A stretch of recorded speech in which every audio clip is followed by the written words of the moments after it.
The only person who can help yourself is you and no one else. It doesn't matter what coach you have, it doesn't matter what mentor you have, which financial advisor you have, what kind of information is there at your disposal. And in today, we know everybody has abundance of information, right, at their disposal. But what are you doing with it? Are you just doom scrolling or are you actually taking some action? There's no one else who's going to come and spoon feed you. There's no one is going to come and take you out to the gym. There's no one who's going to come and teach you financial literacy. You are the only person who can do the due diligence, your study, your research, follow the right people, read the right books, listen to the right podcasts, go to the gym, touch some grass, play some sport. I've realized that the amount of help you give people, whether it's about what I try to tell people is about mostly about fitness and Bitcoin, it doesn't matter because they will still end up doing the same thing again and again, regardless of whatever you tell them to. And that's just because of, either they're just dumb or ignorant or just financially illiterate, right? I'm 40 years old. It was my choice that I will continue exercising every day or at least, 5 times to 6 times a week. And that's a decision I made. I love to do that. I enjoy that. But you don't have to do that. You can do anything. It could be anything that could keep you in shape. It could be a discipline. It could be any sport, right? You can sprint, you can lift weights, you can swim. Doesn't matter. The thing is, you got to do it. You're going to spend all your life working towards something only to spend all that money or, you know, hard earned money that you earn towards your health rather than work towards your health so you can actually enjoy that money later. It's easier said than done, but it's just very common sense. I see a lot of people buying expensive, flashy cars just to show other people that they actually have this fancy car. They probably have taken a massive loan with a huge interest rate on it just to have this fancy car so they could show to your neighbors and their friends that this is what they drive. So they put themselves and their families in debt, paying much more in dollar value to something that loses its value right out the showroom. A depreciating object. I will never call it an asset, but a depreciating instrument that you bought just to show it in front of your neighbors. You rather have a 20-year-old Toyota Camry, and nothing, no offense to any Camry owners. Toyota is an awesome company. I'm just saying, rather have an old car and actually work towards your finances so you can, and your, maybe if your next generation or yourself can enjoy that benefits rather than putting yourself in debt. Yes, if you have abundance of money, that's a different story. But then those people aren't the ones who go and do these things, right? It is, when I talk about Bitcoin, right, to people, it is very hard to explain Bitcoin to someone who is financially illiterate. They don't understand the problem. So, of course, they would not understand the solution. Most investors are financially illiterate. Michael Saylor, the CEO of MicroStrategy, has been on a buying spree, accumulating Bitcoin like a maniac. They're almost about to touch 800,000 Bitcoin in their balance sheet. That's nearly 4% of the entire supply. The entire supply is only 21 million forever, right? 3 to 4 million coins are lost. 1 million is locked in Satoshi's wallet. So just technically imagine his actual percentage ownership is much more. But let's say 21 million and he owns 4% of that now. And very soon they will touch, I won't be surprised by the end of the year, they've got 1 million BTC in their balance sheet, right? That's 5% of the supply. Every time, right? Every time when a sailor posts that information on his X, there's always a massive Bitcoin buy that happens after that, right? And just because of this supply shock and demand, the price would be going vertical. And I'm not saying it's going to go tomorrow or this year, or I'm not predicting when that's going to happen, but it's not hype. It's just math. It's meant to happen over a period of time. One company approaching 1 million Bitcoin. And if you're really wondering why he keeps buying at that scale, Michael Saylor bought 63,000 odd Bitcoin for $4.49 billion during the recent war.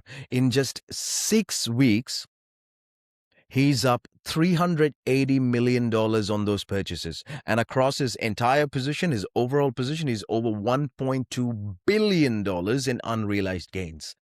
And that's not luck. That's what happens when you understand supply before anyone else. That's not accumulation, that's absorption. Because every Bitcoin they buy, it's a coin that will never come back to the market. That's what everything changes. That's where everything changes. Every Bitcoin they buy, they're actually eliminating a whole coin, a person, a family, a company, to accumulate and become a whole coiner, right? Something that changed in Bitcoin, not price, supply. The market just lost its marginal sell side, and it's happening in real time. MicroStrategy's tracker shows it clearly. Every dot is equal to the Bitcoin removed from circulation. It's not traded, it's not speculated on, it's gone, locked, permanent. There are now just 2.43 million Bitcoin left on exchanges. That's the lowest in 7 years, and only about 1.9 million that are actually liquid. At the same time, other whales have accumulated 270,000 Bitcoin in the last 30 days. That's not buying. This is not buying. This is supply being removed when you're not being aware of it. A new layer that's happening outside of strategy. You must have heard of billionaire Grant Cardone. Grant Cardone announced that he's buying 500 million worth of Bitcoin this year. His personal goal is 10,000 BTC. Morgan Stanley now has a public Bitcoin wallet. It is trackable, it is accumulating, it's transparent. And this is not theory anymore. This is a coordinated land grab for Bitcoin. Even the most conservative money just moved. Vanguard, $12 trillion in assets just allocated $680 million into MSTR, that is the MicroStrategy stock microsales company.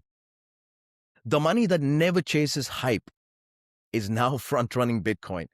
Institutions, balance sheets, capital at scale are all competing for a fixed supply asset. There is no way to create more. But here's the part almost nobody's paying attention to, right? At the same time, demand is accelerating. A major source of supply just disappeared. For years, there was a hidden sell pressure in the market. Iran. Nobody talks about this.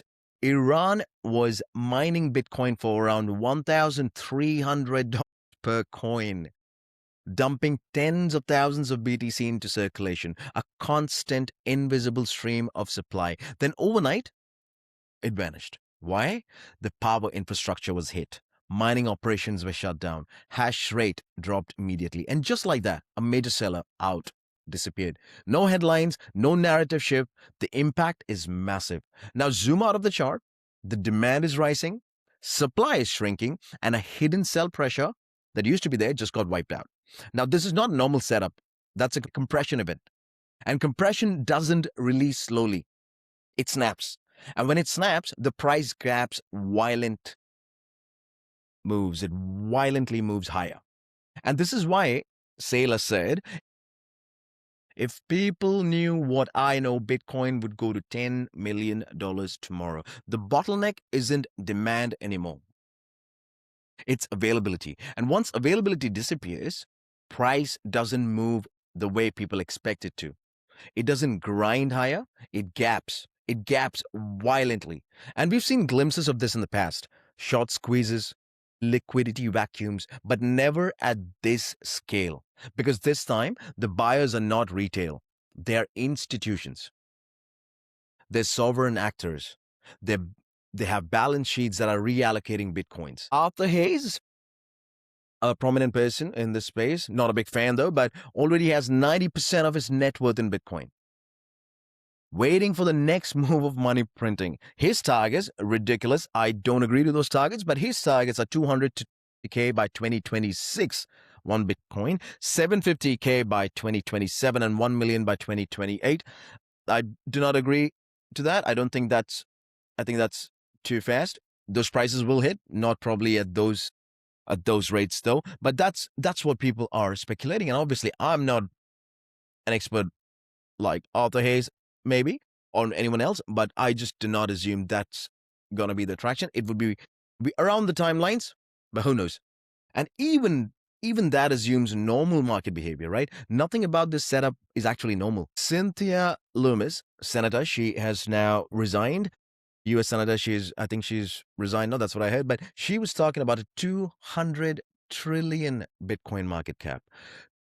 Base, one of the biggest exchanges, Coinbase's CEO says Bitcoin reaches multiple millions per coin. Max Kaiser, one of the high priests of Bitcoin, one of the OGs, says Bitcoin becomes the global winner in a sovereign debt collapse. They all have different perspectives, but they have the same conclusion because they're all watching the same thing. Supply is disappearing faster than demand can keep up. And once enough Bitcoin is locked away, the rules change. There's no float, there's no liquidity, no easy entry, just buyers competing over what's left. And that's when price discovery breaks. That's when markets go vertical. That's when most people finally realize what was happening the entire time. But by then, it's already too late. So don't ask this question that how high can Bitcoin go? Am I too late? Oh, it's too expensive now. Ask the question that matters now. How much is actually left to buy? So you got to stop thinking in Bitcoin terms. You have to start thinking in sats, satoshis, right? One Bitcoin has 100 million sats.